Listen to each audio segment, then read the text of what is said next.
Bienvenue au Polysécure, épisode spécial Sécure. Je suis accompagné d'Olivier. Est-ce que tu peux te présenter? Oui, bonjour tout le monde. Je m'appelle Olivier Bilodeau. Je suis chercheur en cybersécurité. Je comptais ça quand j'ai soumis la proposition. Ça fait 15 ans, plus que 15 ans en fait, on va dire, que je fais ça. Donc ça commence à faire un petit moment. Je suis bien intéressé par les menaces, les adversaires aux compagnies, aux entreprises. Puis là, maintenant, je travaille chez Flare. Je suis chercheur principal là-bas. Récemment, là, le truc très fascinant sur lequel on travaille, c'est les logiciels malveillants de type Information Stealer. Donc là, c'est comme mon créneau récent. Là. Je suis bien passionné de ça. C'est justement ce créneau récent-là que tu viens présenter au Sécure. Exactement, ouais. Donc, la présentation, c'est un peu... Tu sais, c'est spécial parce que le Information Stealer Malware, ça fait longtemps que ça existe. La plupart des gens sont au courant, mais pas dans les détails de l'espèce d'économie du cybercrime autour de ça.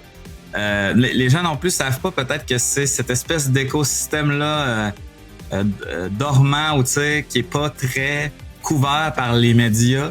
C'est ça qui facilite énormément de brèches à cause que c'est des millions de username passwords de bonne qualité sont dans cet écosystème-là. Donc, ça permet souvent l'entrée initiale. Là, on parle d'Initial Access Broker, donc ça permet souvent d'avoir le premier accès à l'intérieur d'une organisation, puis de là, pivot, puis ransomware, etc. Mais donc, ce qui est comme peu connu mérite d'être plus connu, mais là, tu peux pas arriver puis dire je vais vous parler de quelque chose que vous devriez être intéressé par sans avoir du nouveau. Donc l'idée c'était OK, qu'est-ce qu'il y a de plus que les username, password dans ces trucs-là? Puis comment ce véhicule-là peut m'amener à parler, entre autres aussi, de cette menace-là. Tu sais, fait qu'avec l'angle de quelque chose de nouveau, je peux quand même faire un bon rappel sur c'est quoi. Puis il y a quelque chose qui me il y a un moment chez Flare, même avant d'être chez Flare, quand j'étais chez GoSecure puis que je travaillais avec la plateforme Flare, où que j'appelle affectueusement une espèce d'orgasme en cybersécurité que j'ai eu, qui est la première fois que j'ai downloadé le zip d'un InfoStealer malware. Donc, faut savoir, là, ces logiciels malveillants-là, ils extraient tous les secrets qu'ils sont capables d'extraire selon leur niveau de privilège. Donc, sans être administrateur, ils ont accès à énormément de trucs. En étant administrateur, là, ça va encore plus loin. Mais donc, ils prennent tout ça, incluant, tu sais, des caractéristiques sur les logiciels installés, sur le processeur, tu sais, la mémoire, la carte graphique. Ils ramassent tout ça et bundlent ça dans un zip. C'est ça qu'on appelle un stealer log. OK? La première fois que j'ai downloadé un stealer log et que je me suis promené dedans, puis j'ai vu à quel point c'est une vue intime de la réalité informatique de quelqu'un.